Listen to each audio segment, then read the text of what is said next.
Hello and welcome to I Can't Believe It's Not the Mouse, the podcast all about animation not made by the mouse. I'm your host, Dr. Ana Macias, and today's episode is going to focus on a recent animated film by Dreamworks released exclusively on a streaming service. If your first thought on that was Megamind 2, get out of here. Now, before we actually get started, I just want to say, if you're watching this on YouTube, please subscribe, like the video, and comment below. And if you want to get notified whenever a new video goes up, ring that bell. If you're just listening to this on a podcast app, like say Spotify or Apple Podcasts, then please just add this to your list of shows. So if it's not Megamind 2, what is it?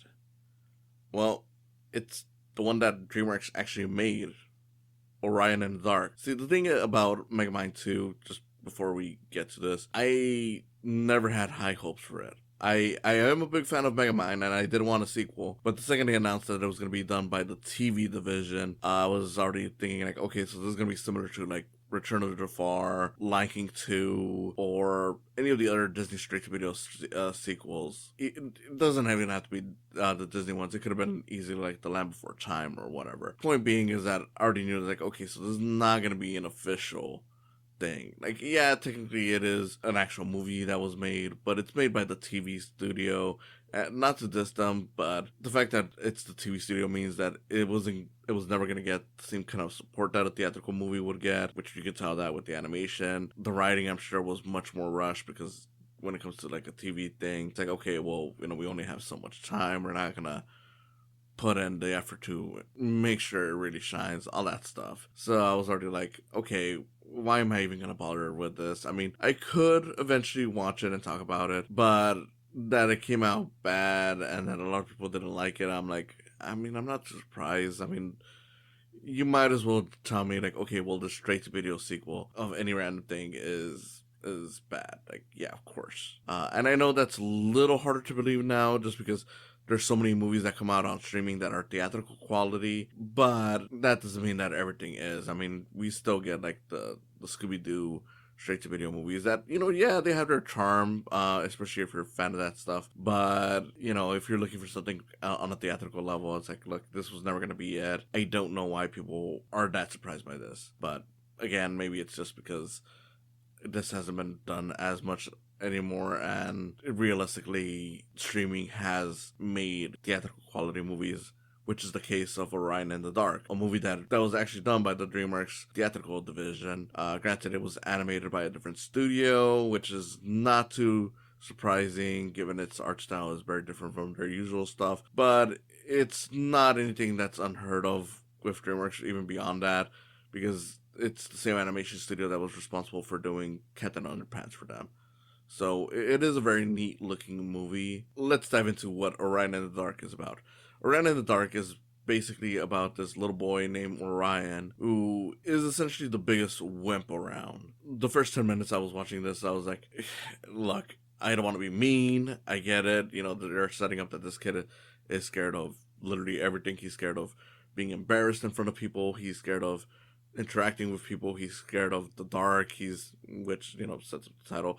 He's scared of, even when he gets home, he's afraid of his parents moving away before he even arrives home. So he's like this very anxious kid who's just creating all these scenarios of what he's afraid of. And I'm not going to lie, for the first 10 minutes, it does get a little annoying. Like, there is kind of a cute charm to it, but there's a little bit like, okay, look, I'm willing to stick it out just because this looks nice and whatnot, but I imagine other people might be a little turned off, which to those people I would say, hold on tight. If you're watching this with your kids, you're gonna get something special. And even if you're not watching it with your kids, this is a surprisingly well-written movie.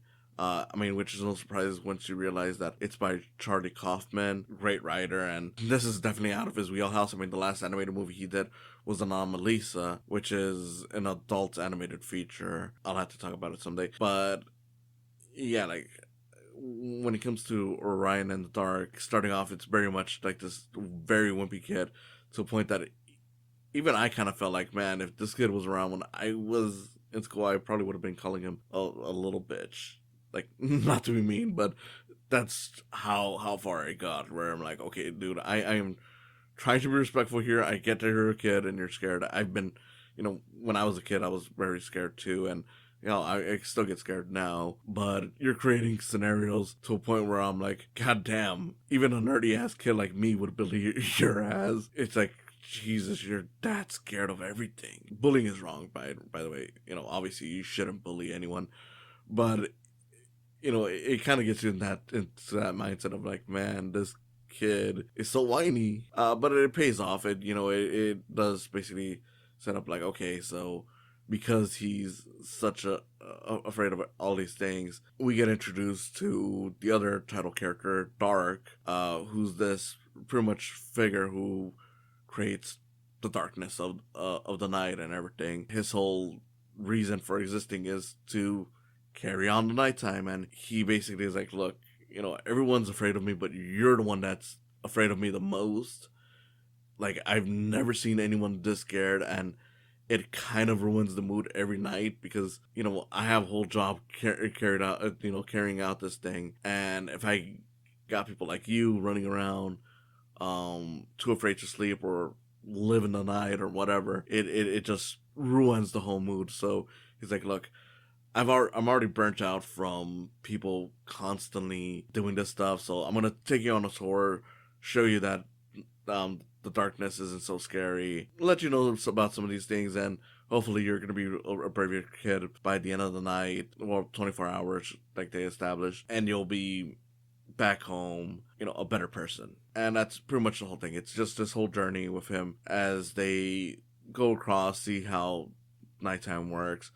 In many ways, it kind of reminded me of Rise of the Guardians, where another DreamWorks movie, in which case that one was about like, okay, here's like Santa Claus, Easter Bunny, pretty much these holiday figures coming together, fighting evil, figures. Like in that one, it was pretty much the boogeyman to protect kids. In this case, it's more or less a more existential version, I guess you could say, of it. Like, a more like, okay, these are the people who work every day to create our whole time frame, I guess. Because, you got Dark, you get introduced to his rival, which is Light, essentially the person who brings the light. But Dark has his own, like, co-workers. He's the guy, like, okay, here's a little, creature called Quiet who makes everything quiet. But then you got a little, like, fly, mosquito character called Insomnia, basically keeps people up.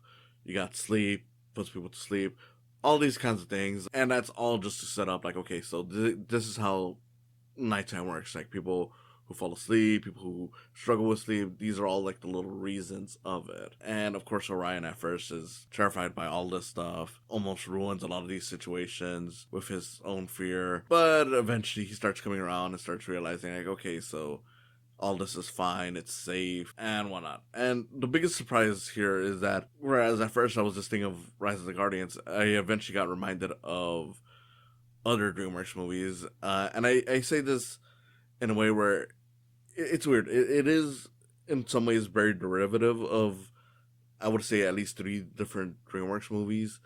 But for what it's worth, it starts feeling very original, and it's, at the very least, better than 2 of them. Personally, it's all DreamWorks movies that I'm fine with, at the very least. But it is kind of interesting how it blends these things together, because, and this is hardly a spoiler, but it also reveals that it is a bedtime story that an adult Orion is telling his kid to get her to sleep, and they're kind of experiencing, life with each other. It's very nice, because at first you think, like, okay, so they just kind of spoiled that this is a bedtime story, but no, it actually ends up factoring into the story, and it ends up becoming this whole thing where it's basically like, okay, so this emotional story is also a way to kind of showcase how parenthood is kind of like, how connecting with your children can be like, and just ask certain questions, like, about how nighttime works, because it's like, okay, well, like in the adults, like, pretty much what's supposed to be going on later on. The daughter even questions, like, okay, well, we're in the big city and we don't see any stars unless we go to the planetarium, where it's fake stars. Like, isn't that kind of crazy? Yeah, like that kind of reminded me of like the Boss Baby, where you have the whole thing is essentially a big story being told by the adult older brother of the Boss Baby. Only here, like, yeah, they try to factor it into the story, which in a way kind of reminded me of The Princess Bride. Very interesting, especially because you don't even realize that this is supposed to be a story until like about 20 to 30 minutes into the movie. So it's pretty interesting that it takes its time on it. But eventually, it also started reminding me of B Movie. That's a little bit more of a spoiler heavy thing. So if you haven't watched the movie, I would recommend that you stop watching the video now and just go out and watch it. It's a fairly recent movie. It's a really good movie. A lot of you should definitely watch it. But if you don't mind spoilers, go on ahead.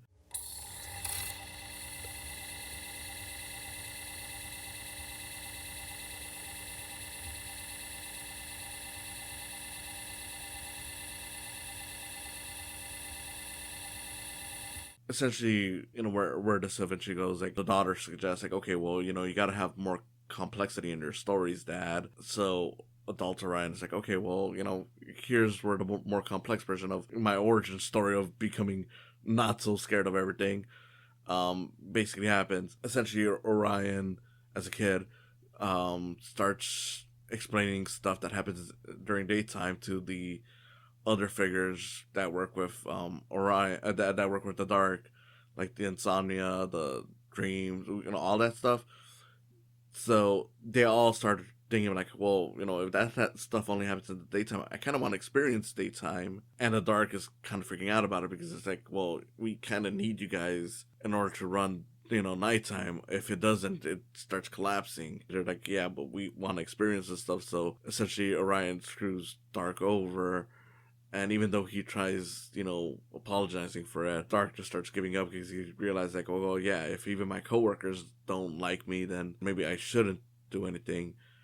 Which is an interesting thing because they reveal, like, okay, so if light catches up to dark, then dark ceases to exist. And they kind of set it up in a way where light is antagonistic to dark. But interestingly, light actually doesn't hate darkness. Like, he even tries warning darkness, like, hey, get out of the way, keep on moving, otherwise I'm gonna end up destroying you. The result is that dark does get destroyed, and as a result, the world stops having nighttime, people stop falling asleep, people stop having this stuff, so it ends up creating a world where everyone's always awake.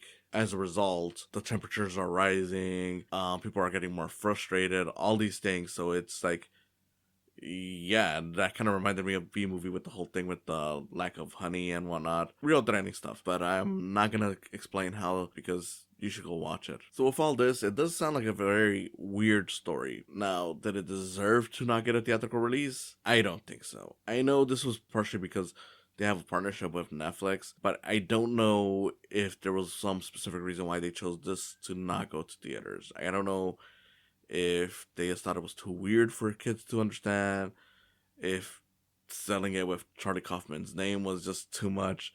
But I don't know. I think this is a movie that was dealt a raw hand because it really should have been released in theaters. It looks really nice. The animation is very cartoony.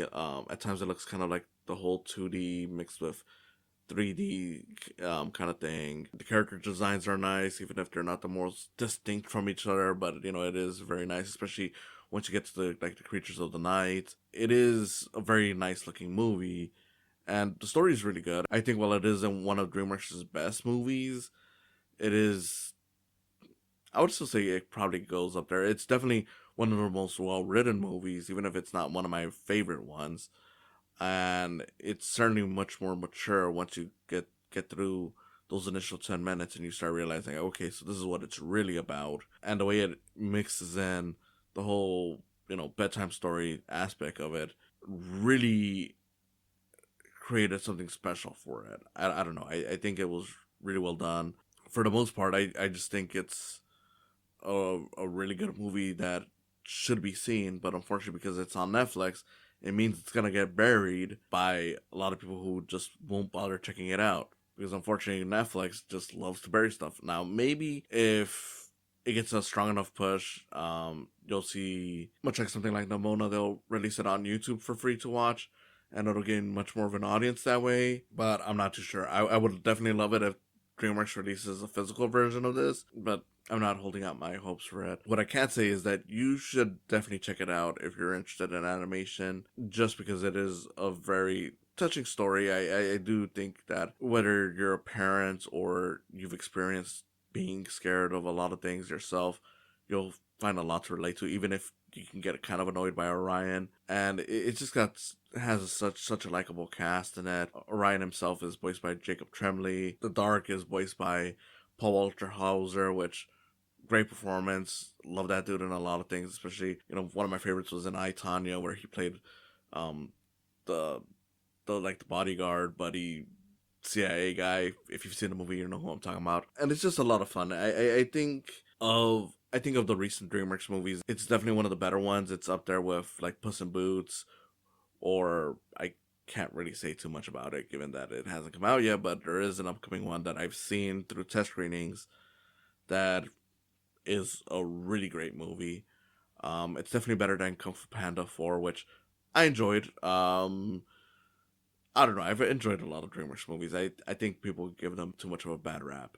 There are some bad ones. I'm not gonna pretend there isn't, but there's a lot of them that I feel like for example, like The Boss Baby, that gets a lot of hate for no real reason other than because it's such a bizarre movie. And that's kind of what DreamWorks excels at, making a lot of bizarre movies, throwing a lot of ideas onto the wall and seeing what sticks. This feels like one of those, and I don't know, that's part of why I kind of struggle with the idea of like maybe they thought it was too bizarre for kids, but I don't know. It is a very fun movie. I never really had any issues with it other than the first 10 minutes, making Orion a little too annoying in his fear, but again, that kind of pays off because it sets up like how this character's gonna work. I don't know. It's definitely one of those things where it's like everyone's talking about Megamind 2 in terms of like the streaming DreamWorks movies. They're all going off about how DreamWorks has fallen off because that movie was bad and Kung Fu Panda 4 wasn't as good as the first three. And I occasionally see this one brought up like, oh well, this one was released straight to streaming and no one's talking about it, and I'm like, well, if you saw it, talk about it. Like, if you have the power to talk about it, you should talk about it. Like, if you're aware of it and you haven't seen it, maybe don't call it a drop off if you haven't even seen it to even call it a drop off. Then again, I just kind of hate that whole mentality of like, okay, let's try to make everything a game and whatnot. Especially because it feels like people are trying to box in DreamWorks the same way that Disney has essentially boxed themselves. Because Disney has this weird thing where they've had pretty much cycles of like, okay, here's our good movies, here's our bad movies, here's our good movies, and it happens all the time. Like, if you go back to like when it was the Walt era, it was like, okay, so this is consistently the good era, unless you want to count the wartime films where people are more mixed on because they're mostly short, then there'd be good, bad, good. But I know most people would go just good on the whole Walt Disney stuff. Right after Walt Disney passed away, goes into the bad. Then we got the Renaissance, it goes back good. Then you got the 2000s, bad. You got from pretty much Princess and the Frog, or some people say Bolt. It depends. I personally say Meet the Robinsons. From there, it goes back to good. And then right now, it seems like we're going into another low period because over the last few years, outside of Encanto, we've had some okay movies. Honestly, I don't really have an issue with a lot of them outside of they're not as good as some of these other ones. But, Wish was definitely a bad one. And everyone seems to be like, okay, so that's how it's going to be. Like, it's always going to be a good, bad. But the thing about DreamWorks is that they've never really had a period like that. Like, yeah, they'll release a bad movie. For example, I wasn't too big on Home or Trouble. I was okay with, but it wasn't all that good. But then right after those, you get something special. So it's always been kind of inconsistent. Just going with the whole Puss in Boots era, like, the recent one, you follow that up with like Ruby Gillman, okay movie, goes up to Trolls 3, really fun movie, not a great movie, but it's really fun. Then you go into this one, I think it's it's close to great. Kung Fu Panda 4, okay, it's pretty good. I don't know, it's always been kind of all over the place. You're not gonna have like something like like, even Pixar, where it's like, okay, we're gonna have like 3 masterpieces in a row or something like that. And I don't have a problem with that. I think if anything, it makes DreamWorks more interesting because it allows them to have more wild ideas. Sometimes you'll get something deeply serious, but then other times you'll get something wacky, and that's not something you get out of Disney all that often. I appreciate them going with this, and I appreciate them just doing whatever they want. And hey, sometimes it's great, sometimes it's not, sometimes it's okay.